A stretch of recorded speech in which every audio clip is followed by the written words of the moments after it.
दर्शन करने आते यहाँ, और ये कांटा यदि मेरे मोहन के पैर में लगता तो मेरे ठाकुर को कितनी तकलीफ होती। भलो भयो जो ये कांटो मेरे हाथ में लग गयो। ऐसी भावना, ऐसी भावना।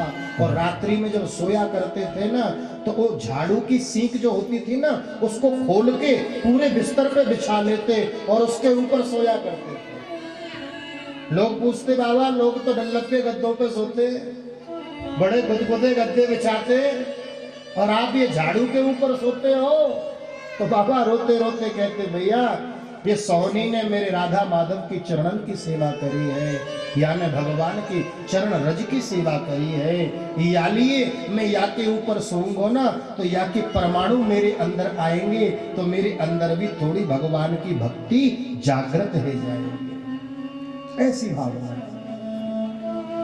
झाड़ू लगाते लगाते लगाते जब इतनी सी रह जाती ना, तो उसको फेंकते नहीं थे, गिरिराज जी की तरेटी में गड्ढा खोद के उसको समाधि दे देते।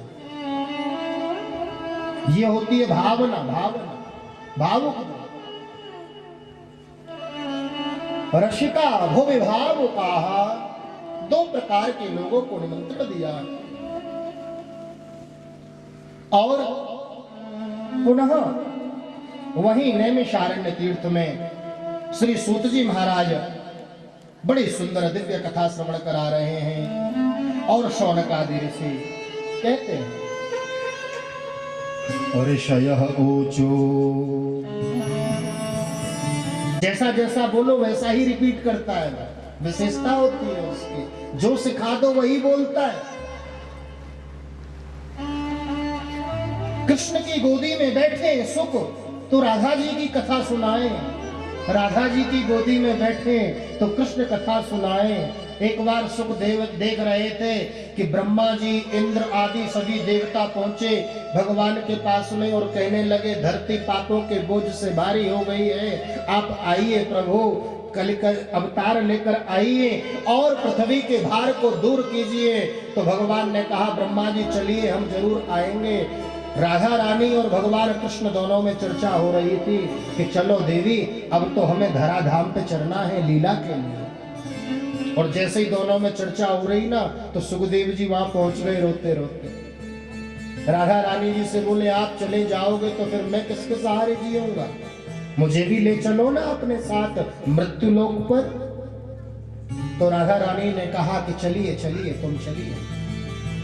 तो सुखदेव एक सुख पक्षी और पक्षिणी यानी तोता और तोती के गर्भ से एक विगलित अंडे के रूप में प्रकट हुए। कहा? कैलाश पर्वत में, जहां भगवान शिव निवास करते हैं। बोलो शंकर भगवान की जय। कैलाश में विगलित अंडे के रूप में सुखदेव जी का प्राकट्य हुआ, लेकिन अभी प्राण उसमें नहीं है। भगवान ने लीला करी और एक दिन कैलाश पर्वत में घूमते घूमते देवर्षि नारद जी का आगमन हो रहा है। हाथ में वीणा, नारायण नारायण का स्वर गाते गाते चले आ रहे हैं। आइए नारद जी के साथ हम भी नारायण भगवान का 2 मिनट कीर्तन करें। और कीर्तन जब करें तो सभी लोग बोले, बोलोगे ना तो नींद नहीं आएगी, आलस्य नहीं आएगा, और ताली भी बजाएंगे। श्रीमन नारायण नारायण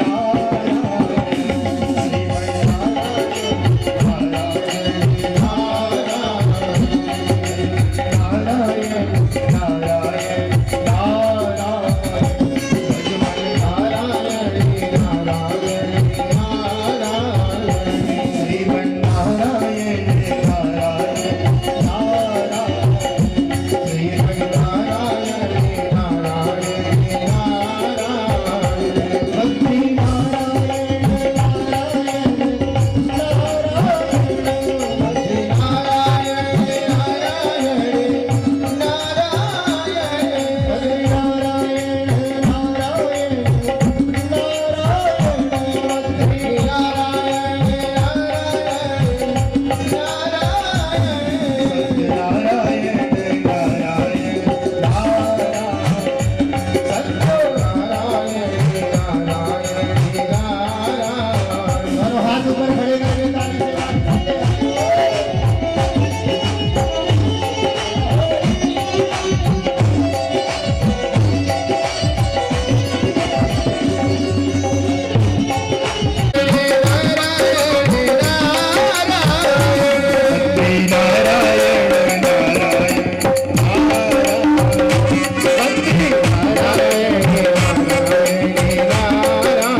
छाड़ाए, उनके बाप हो सब छाड़ाए। गाइए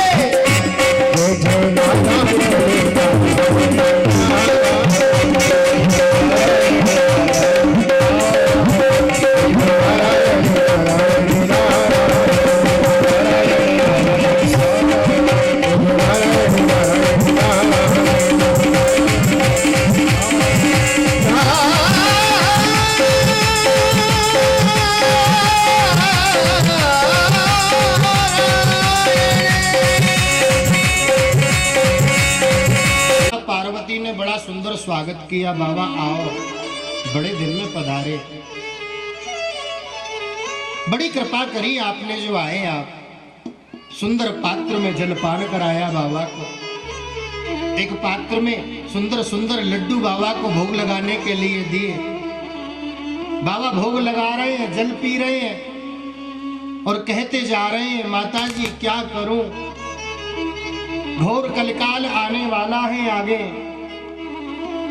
लोग एक दूसरे से संशय करते हैं, इसलिए मैंने कहीं आना जाना बंद कर रखा है।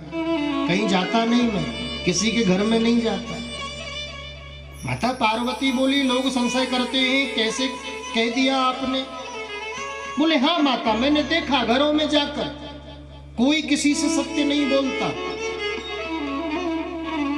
पुत्र पिता से सत्य नहीं बोलता, पिता पुत्र से सत्य नहीं बोलता, पुत्र माता से सत्य नहीं बोलता। कोई ना कोई बात प्रत्येक व्यक्ति अपनी छिपा के रखता है। प्रेम से बोलो राधे राधे। और हकीकत है, अपने जीवन में झांक के देखें ना, तो कहीं ना कहीं कुछ ना कुछ संशय तो होता है। पत्नी को पति के प्रति संशय होता है, पुत्र को पिता के प्रति संशय होता है। लोग एक दूसरे से बातें छुपाते हैं, सच्ची सच्ची बात बताते नहीं। इसलिए माताजी मैंने तो आना जाना बंद कर रखा है, किसी के घर नहीं जाता, मैं तो भगवान का भजन करता हूं। माता पार्वती बोले असत्य बोलते होंगे औरों के घर में, मेरे घर में तो बहुत सत्य बोला जाता है। अरे मेरे घर में तो कोई संशय नहीं करता, बड़ा प्रेम करते हैं एक दूसरे से। अरे बाबा क्या बताऊं, मेरे घर में तो इतना प्रेम है, इतना प्रेम है, इतना प्रेम है कि हिंसा करने वाले पशु भी एक साथ साथ में रहते हैं। अच्छा बाबा एक बात बताओ, मेरे पतिदेव का वाहन है बैल। क्या वाहन है? बैल। भगवान शंकर काहे पे चलते? बैल पे। और मैं हूं जगदम्बा, तो मेरा वाहन है बब्बर शेर। अब बताओ एक दूसरे के शत्रु हैं कि नहीं?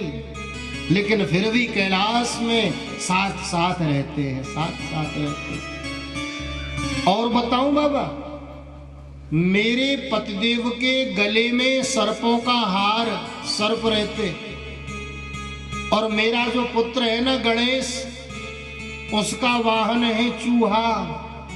अब बताओ, सर्प चूहे को देखते ही पाल जाता है, ब्रेकफास्ट कर लेता है उसका। लेकिन मेरे घर में तो सांप और चूहा भी एक साथ रहते हैं। और देखो मेरे पतिदेव के गले में पड़ा है सर्प, और मेरा जो बड़ा पुत्र है कार्तिकेय, उसका वाहन है मयूर। मोर सर्प को देखे तो खा जाए, लेकिन मेरे घर में तो इतना सत्य बोला जाता है, इतना प्रेम बरसता है कि सांप मोर चूहा सब एक साथ रहते हैं। सिंह बैल कोई एक दूसरे से बैर नहीं करता। इतना प्रेम है, इतना प्रेम है, इतना प्रेम है। अब नारद जी ने कहा भाई अब लीला कैसे करें? तो नारद जी ने कहा माता जी बहुत प्रेम करते हैं आपके पति आपसे, तो फिर तो आपको सारी बातें बता देते होंगे। बोले हाँ सब बता देते हैं, कुछ नहीं छुपाते। अरे और तो और दिन में समाधि लगा के आते हैं, तो समाधि में जो भगवान का दर्शन होता है ना, वह भी आके मुझे बता देते हैं कि आज मुझे राम का दर्शन हुआ, आज मुझे कृष्ण का दर्शन हुआ। इतना प्रेम करते हैं, इतना प्रेम करते हैं। नारद बाबा बोले माताजी फिर तो आपको एक बात जरूर बता के रखी होगी। बोले कौन सी? बोले भगवान शंकर जो अपने गले में मुंडों की माला पहनते हैं, उस मुंडों की माला में किसके मुंड लगे हैं, किसके सिर लगे हैं, ये बात भी आपको जरूर बताई होगी। माताजी बोली, बोले पतिदेव हमसे प्रेम तो बहुत करते हैं, लेकिन ये बात तो आज तक हमें बताई नहीं। नारद बाबा बोले माता फिर क्या खाक प्रेम करते हैं? यही तो समझा रहा था इतनी देर से। और नारायण नारायण करके वहां से प्रस्थान करने लगे। माताजी बोली अरे ठहरो ठहरो ना माताजी, हो गया हमारा काम, हम तो चले।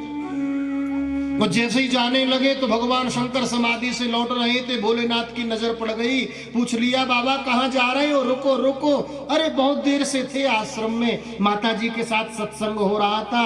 और प्रभु आप तो मेरा स्वभाव जानते हो, एक जगह ज्यादा देर ठहर नहीं सकता, इसलिए मेरे पैर रुकने को राजी नहीं, और मैं तो चला। और जयशंकर की कह के जाते जाते कह गए प्रभु आश्रम में जरा जल्दी जाना, माताजी ने याद किया। भोलेनाथ बोले, बोले जहां आप आ जाओ महाराज वहां तो याद जरूर करेंगे। भोले बाबा आए, माता पार्वती जी को ढूंढने लगे तो देवी जी कहीं दिखी नहीं। नंदी से पूछा तो नंदी ने कहा बाबा माताजी कोप भवन में चली गई हैं। पहले के समय में लोग जब मकान बनवाते थे ना, तो स्त्रियों के रूठने के लिए एक अलग से कमरा बनवाते थे, उसके ऊपर लिख दिया जाता था कोप भवन। और श्रीमती जी मानो उस कमरे में प्रवेश कर गई तो समझो रूठ गई। फिर श्रीमान जी को बहुत मनोहार करके मनाना पड़ता था। तो भगवान शंकर कोप भवन में गए, माता पार्वती रूठ के बैठी हैं मुंह फेर के। भोलेनाथ सामने प्रकट हो गए, देवी जी काहे को रूठी हो, क्या बात है? माता जी बोली रहने दो, आप तो ऊपर से काले देखने में और भीतर से भी काले, हमें बात नहीं करनी है आपसे, जाओ काम करो अपना।